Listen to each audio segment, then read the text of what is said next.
Bonjour à tous, c'est Roland pour une nouvelle analyse graphique. Aujourd'hui nous sommes le 16 août et nous allons voir le Dow Jones, l'US30, donc sur la plateforme ici FXCM. Et nous sommes en unité de temps journalière. Alors pourquoi je fais cette vidéo? Parce qu'on a eu un gros retournement hier avec une bougie rouge. Vous voyez, c'est vraiment un marubozu, c'est-à-dire une bougie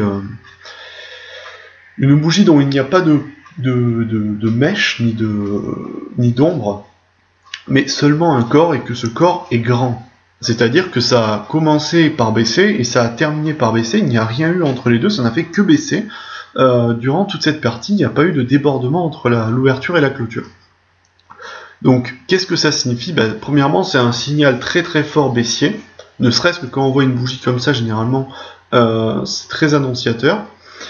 Et secondement, c'est provoqué a priori par de la news, et surtout aussi, on voit que depuis, vous voyez ici, sur toute cette phase-là, il y a eu une phase d'incertitude pas possible, des suites et des suites de doji qui se chevauchaient les uns sur les autres, et puis là on a eu vraiment un moment de décision à travers cette bougie baissière qui à mon avis va entraîner le mouvement avec elle. Alors, comment ça se fait? On a eu des news assez pitoyables hier aux États-Unis. Alors il y a eu quelques-unes, il y en a eu, ça a été un complet, je crois. Il y a eu que des mauvaises, à part l'IPC qui est resté, qui n'a pas trop bougé. Mais il y a eu, je crois que c'était l'indice Fed Philadelphie qui a été bien en dessous des prévisions. Et ça, c'est pas bon du tout, surtout sur le Dow Jones. Ce qui a eu un impact ici immédiat. Alors sur les autres indices, en Angleterre, ça n'a pas eu il n'y a pas eu une grosse. Ah si, justement, en Angleterre, ça a bien baissé, je crois. Par contre, sur le CAC 40, il s'est rien passé. Hier, c'était tout plat. Bon, alors après 15 août, peut-être qu'il y avait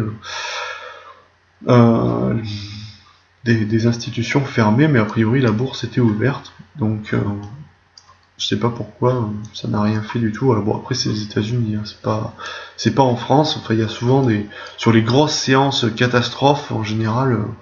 Enfin, c'est pas une séance catastrophe, mais bon, c'est une grosse séance baissière. Ça a tendance à entraîner les autres indices, et là, pas du tout. Donc bon, je dirais tant mieux au final. Alors, qu'est-ce qu'on peut voir ici? À mon avis, on est parti sur une bonne phase d'accélération baissière. Il n'y a pas de plus bas ici immédiat, donc à mon avis, on va continuer.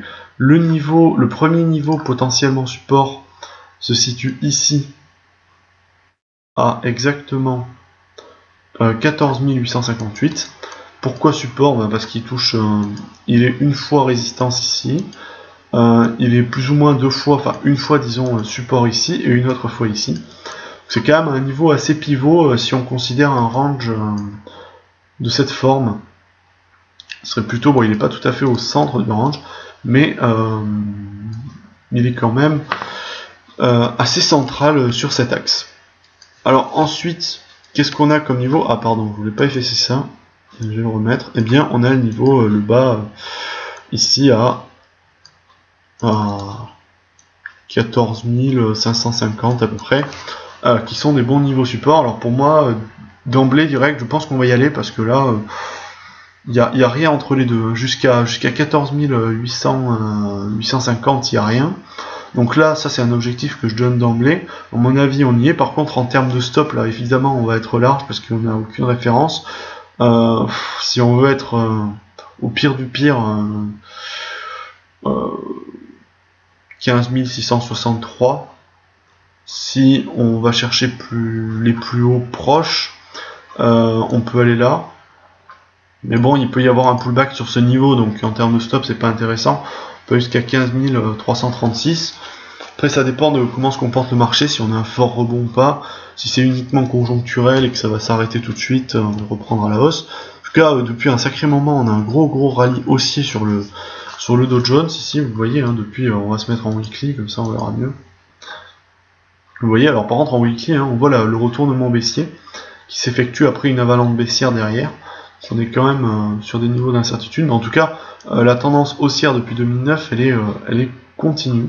Ça s'est pas arrêté du tout. Alors il y a eu des phases de repli, mais pas de véritable baisse. Par contre, ce qu'on remarque, c'est que c'est la première fois qu'on a une hausse aussi constante depuis quelques années, quelques mois. ici, bon, il y avait eu cette phase-là en sortie 2009, mais là, il y avait eu des mesures conjoncturelles qui avaient été prises sur l'industrie, des primes à la casse et tout ça. Par contre, depuis, il y a eu des ralentissements, mais là, il y a une grosse phase d'accélération haussière qui, à mon avis, est bonne pour corriger dans les semaines à venir.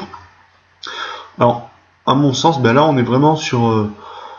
on peut aller taper en H4 pour voir un petit peu en détail. On avait un rectangle en fait au préalable. Alors le problème c'est que la figure est terminée, mais bon, elle garde une certaine validité au final. Une sorte de forme